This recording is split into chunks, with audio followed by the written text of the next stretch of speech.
Assalamualaikum warahmatullahi wabarakatuh. Pemirsa Salman Digital Media yang dirahmati Allah Subhanahu wa taala, terima kasih saya ucapkan telah mensubscribe channel kami ini. Mudah-mudahan channel ini memberi banyak manfaat, menambah wawasan, menambah keimanan untuk saya dan untuk semua teman-teman semua, para pemirsa semua yang dirahmati Allah. Pemirsa yang dirahmati Allah, kita sudah membahas bahwa syarat untuk bisa satu surga bersama Nabi adalah mencintai Nabi Muhammad SAW. Itu syarat untuk bisa satu surga, karena Nabi bersabda, Al-mar'u ma'an ma'ahab, Al-mar'u ma'aman ahab. Engkau akan dikumpulkan bersama dengan orang yang engkau cintai. Kita mencintai Nabi, maka insya Allah kita akan dikumpulkan bersama Nabi Muhammad di surganya Allah Subhanahu wa ta'ala. Nah, kini sekarang kita harus tahu bagaimana caranya supaya kita bisa mencintai Nabi Muhammad SAW. Atau alasan lain dulu, kenapa sih kita harus mencintai Nabi? Kenapa sih kita harus mencintai Nabi? Karena pertama, Nabi SAW bersabda, La yu'minu ahadukum hatta akuna ahabba ilahi min walidihi wa malihi wa nasi ajmain. Tidak dikatakan beriman, belum beriman dengan sempurna, atau belum beriman salah seorang di antara kamu, kata Nabi. Maksudnya adalah para ulama mentafsirkan belum beriman dengan sempurna, belum benar imannya. Hatta akuna ahabba ilahi, sampai aku lebih dicintainya daripada dirinya, wa walidihi, orang tuanya, wa malihi, hartanya, wa nasi ajmain, seluruh manusia, bahkan seluruh manusia. Jadi iman kita itu dikatakan masih cacat, belum benar, belum sempurna, kata Nabi, kalau Nabi belum lebih dicintai daripada kita mencintai yang lain. Kalau kita masih mencintai orang tua, mencintai anak, mencintai harta, pekerjaan, bisnis, popularitas dan sebagainya, lebih kita cintai daripada baginda Nabi Muhammad SAW, maka iman kita cacat, iman kita belum sempurna. Maka cinta kita kepada Nabi Muhammad harus lebih besar daripada kecintaan kita kepada apapun di dunia ini. Itu alasan pertama kenapa kita harus mencintai Nabi. Kemudian alasan yang kedua, kenapa kita harus mencintai Nabi? Karena Nabi adalah nikmat terbesar dalam kehidupan kita.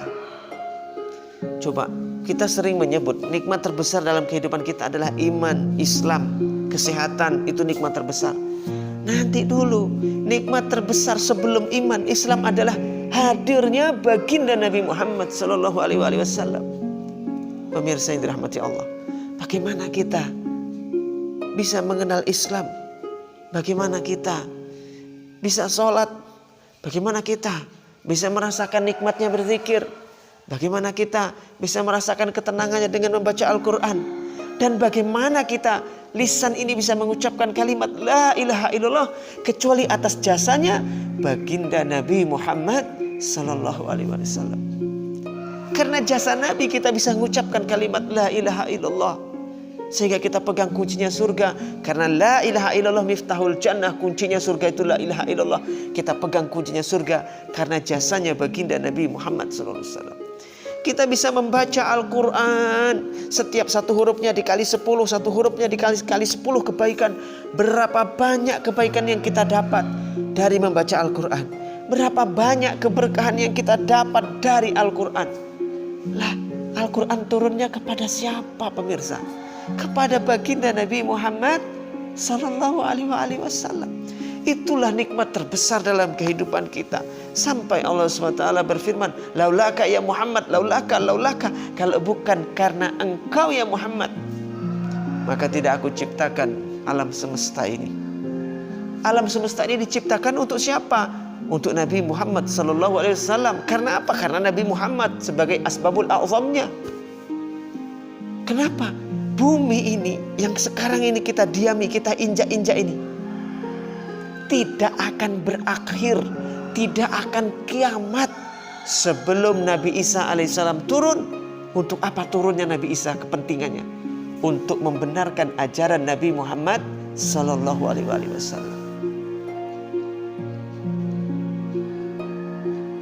Kenapa Allah ciptakan surga? Untuk siapa Allah ciptakan surga? Surga tertinggi. Surga itu bertingkat-tingkat. Surga yang paling tinggi, yang paling dekat dengan arsy-Nya Allah. Itu surganya siapa? Semua sepakat umat Islam, itu adalah surganya baginda Nabi Muhammad sallallahu alaihi wasallam. Bahkan kita ini ketika nanti selesai proses penghisapan, selesai menjemangi jembatan Sirat, tinggal masuk surga saja, itu nggak bisa kita masuk surga. Kenapa? Karena pintu surga itu masih dikunci oleh Allah SWT. Siapa yang boleh buka pintu surga? Yang boleh buka pertama kali adalah baginda Nabi Muhammad sallallahu alaihi wasallam. Bahkan surga terkunci, tidak dibuka kecuali oleh Nabi Muhammad sallallahu alaihi wasallam. Surga diciptakan untuk Nabi. Bumi ini pun tidak akan kiamat sebelum urusannya Nabi Muhammad SAW dibenarkan, diluruskan. Orang umat Islam ini diluruskan pemahamannya agar kembali kepada ajaran Nabi Muhammad.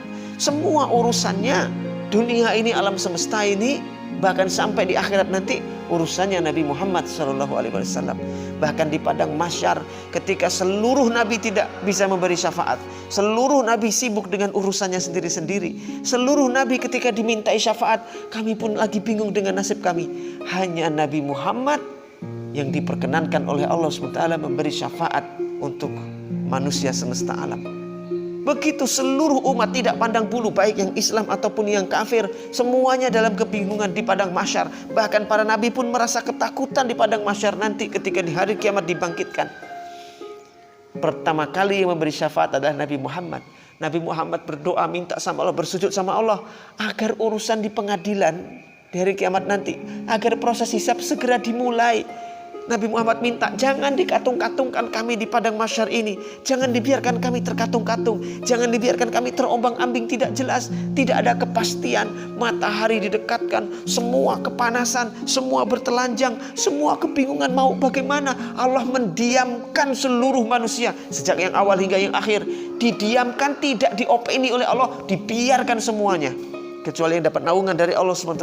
Selain itu semuanya makhluk pun merasa diam, merasa bingung, terkatung-katung, gak tahu, gak jelas. Dan ini bertahun-tahun. Sehingga Nabi Muhammad SAW bersujud, berdoa kepada Allah, ya Allah, segerakanlah proses hisab ini, agar cepat selesai kami di sini, agar kami segera berpindah masuk ke dalam surgamu. Nabi minta sama Allah, minta sama Allah. Dari situlah ketika Nabi memberi syafaat kepada seluruh makhluk, kemudian Allah menggelar karpet hijau, menggelar persidangan satu persatu umatnya, satu persatu umat manusia, dari sejak yang awal hingga yang akhir disidang oleh Allah Subhanahu wa taala. Masya Allah, Masya Allah.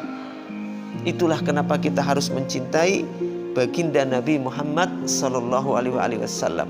Kemudian apa yang ketiga? Apa yang menjadi landasan, menjadi dasar? Kenapa kita harus mencintai Nabi? Karena keagungan Nabi Muhammad sallallahu alaihi wasallam. Karena besarnya keagungan Nabi Muhammad sallallahu alaihi wasallam. Apa keagungannya? Insya Allah kita bahas pada video selanjutnya. Betapa besarnya keagungan Nabi Muhammad sallallahu alaihi wasallam. Mudah-mudahan bermanfaat. Assalamualaikum warahmatullahi wabarakatuh.